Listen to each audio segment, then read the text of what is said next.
Aquarius, welcome to your second 2 weeks of May reading. My name is Crow. I am so grateful that you are here. And as always, feel free to take what resonates and leave the rest.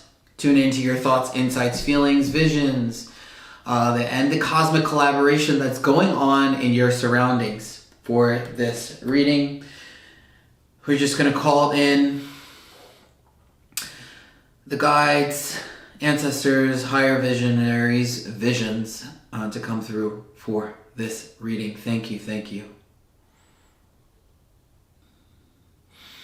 Aquarius. So it feels like there has been a period of time where many of you maybe just feel like you have been treading water. The second 2 weeks of May, you're going to feel like, wow, not like you're treading water, but it's going to get better in a sense of that your head is more above water and you can sort of sense and feel that things are going to be shifting. For some of you Aquarius, if there is an Aries in your life and a situation with an Aries, where you feel like you're being pulled, some of your powers being taken away and you're being pulled into their drama, into their stuff.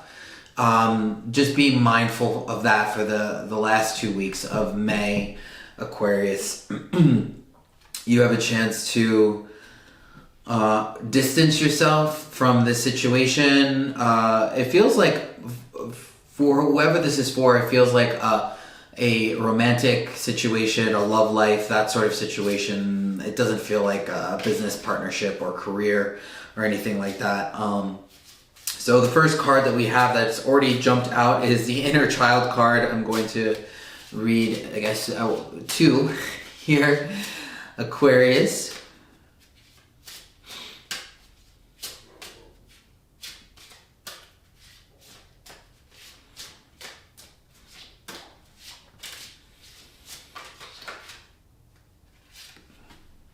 All right, 3. Oh, okay, and we have another 4th one. Let's do it one by one. First card we have here is the inner child card here. It's a really great time for you to spend some time working on that vulnerable aspect of yourself. If you've been ignoring your inner child, then sometimes it can wreak havoc in our lives. You know, it could show up unexpectedly and just make a mess of certain situations, and you walk away feeling like, well, why did I just do that? Why did I say that? Some might be calling it an inner saboteur. You know, why am I self-sabotaging? Well, paying attention to that soft, vulnerable, childlike space, which is the aspect of you, Aquarius, is a really good sign. It's a really good time for you to do that. It feels like some wholesome, nourishing, and quality time, like taking a time out. If you look at this sigil for a moment, also post it up so you can see it even clearer. The inner child is sort of insulated from the outside world, and so it's speaking in a sense of to ground yourself for this next portion, June and further into the year. It's good for you to sit with your inner child, spend some time. Maybe there's some feelings that are wanting to come up and out, and these feelings can be old. Of course, when we're experiencing them in the moment, they feel like they're new and they feel like they are present.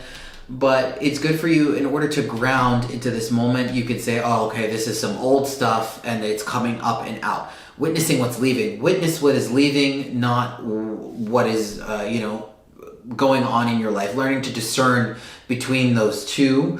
What is leaving, what is something that's old, and what is actually currently going on, and how it's affecting your relationships. Okay, how it's affecting your relationships surrounding you. Wanting to be close to people and feeling like you need to manipulate them to be close to them isn't going to be the move, Aquarius. Second card we have here is the balance and support. Balance and support. Well, This is a really great time for you to recenter yourself and prioritize. Okay?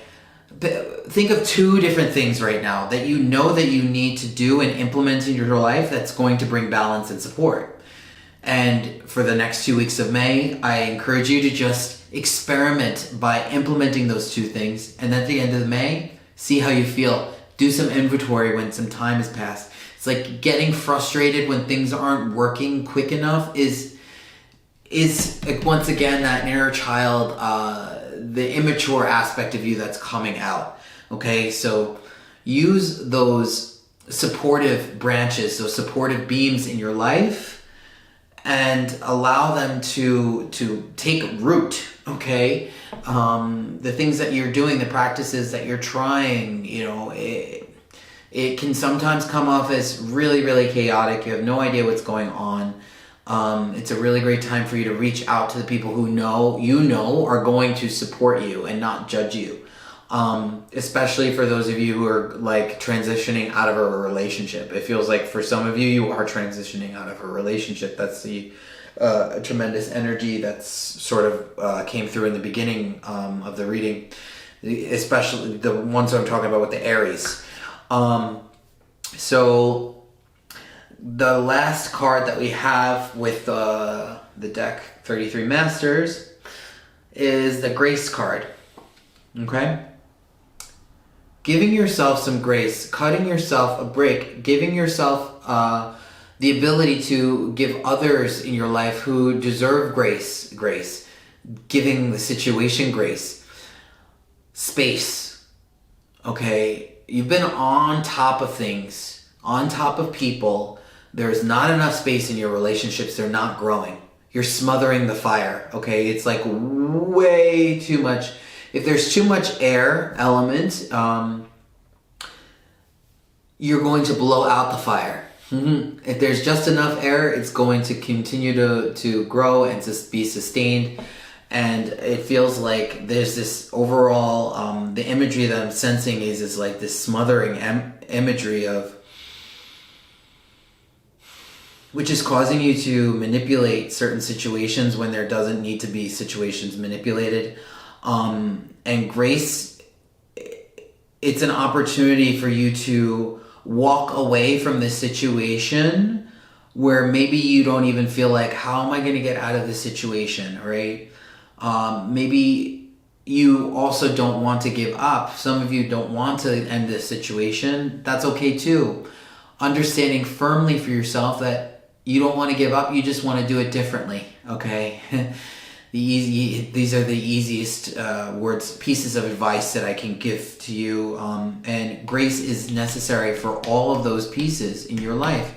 Allow for the divine's grace to enter your life. When we are so constricted and on top of one another and on top of situations that we want to change so desperately, we don't create any space or any room for the divine forces to come in. And maybe they have been trying to come in, and this can be a sign for you, depending on what's going on in your life, of course, Aquarius, that, give it a rest. Give it a rest. Take a break, get your nails done, get a massage, go outside, spend some money on yourself, a little bit more, on doing the things that you've been, I'll wait until I do this. I need to be in this situation in order to do this. Of course, if you have the money and you being a little bit stingy with yourself, now's not the time to be stingy with yourself. I'm not saying to go excessive, but treat yourself. Treat yourself to something nice, okay, Aquarius, in the second 2 weeks of May. And what else can we say? With these three together, having a North Star, what is your focus point? What are your priorities? I didn't ask you what were your priorities in life a year ago. What are your priorities now? Okay? So what are your current priorities in your life? It's not a bad thing for you to have a goal or a direction, right? Where are you aiming? Where are you aiming? If you're walking around aimlessly, like too much of that rebellion energy, then you will feel untethered and chaotic. So, look at this card here. We have the balance card. It's tethered to the ground like a tree, whether it's your family or your priorities, your self-care, your happiness, your art. It doesn't have to be grandiose, all right? I'm a very simple person here. We can just be really grounded about this, right? So it feels like you need some earth energy and some fluidity, earth and water energy. So whatever that translates for you, Aquarius, during the second 2 weeks of May. Let's see what we got here.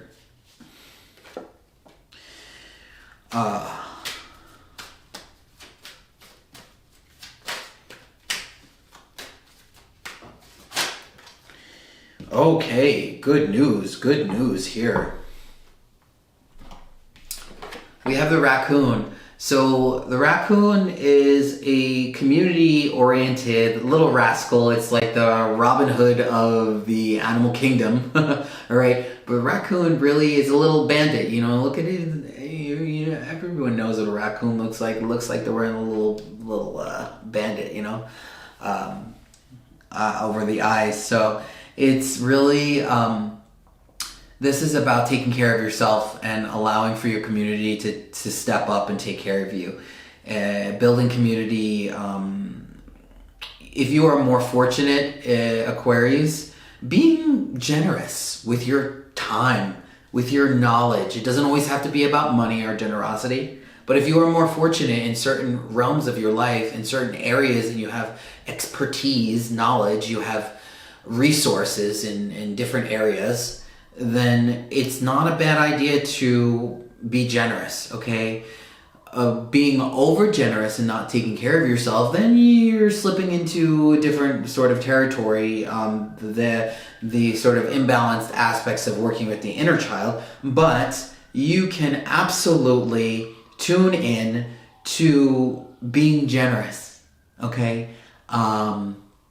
Being generous with yourself, generous with the community, and spending time and considering yourself into the equation of your interactions. So many of us are just giving because we're giving from a place of feeling like I need to give it all the way in order to be worthy of someone's attention, care, and love. No, that's not the move, Aquarius. Or I need to do this in order to feel alive. So many different wacky ways, right, that we can go with giving it all away. But giving from a place of reciprocity and balance and harmony is always going to be, you're not going to have to worry about giving back, because in the act of giving, you are receiving. That's the point that you want to get to. By giving, you are receiving. And so that's the raccoon energy. And then we just pulled an eagle card, which is probably the creme de la creme as far as spirit is concerned, as far as the most high knowledge coming in, leadership. This is very, very clean, crisp energy that is entering your life for the second 2 weeks of May. And, given all the other things that I've said in this reading, it's like, this feels like almost like a saving grace enters your life, whether it's saving grace card. It feels like the energy of your connection to the higher realms and higher beings during this time is going to be fortified. And it's more fortified when you are balanced and when you can recognize and when you leave space and room for that, right? Eagles fly high. Take a bird's eye view of your situation, especially with that Aries, Aquarius. Take a bird's eye view of the situation, all right? A bird's eye view is also past, present, and future. So if we have a boom, we're taking a bird's eye view, an eagle eye view, which they can see. Doesn't matter how high they are, they can see, all right? And you're just stuck in the past. You're not looking at what's coming ahead in the future for you, the blessings, the richness, the community, the balance, the healing for your inner child that's coming in. It feels like, you know, then you're getting stuck on the ground. So take a bird's eye view of your life.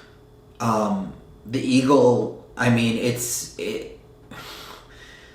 the amount of potency and energy for this reading, it's like you have some high quality energy beings looking after you, and messages that are trying to come through, that are coming through. And if you have been getting messages, this is also a confirmation. Closing your eyes and seeing with your eyes closed, like the energy that's surrounding you, it's amazing.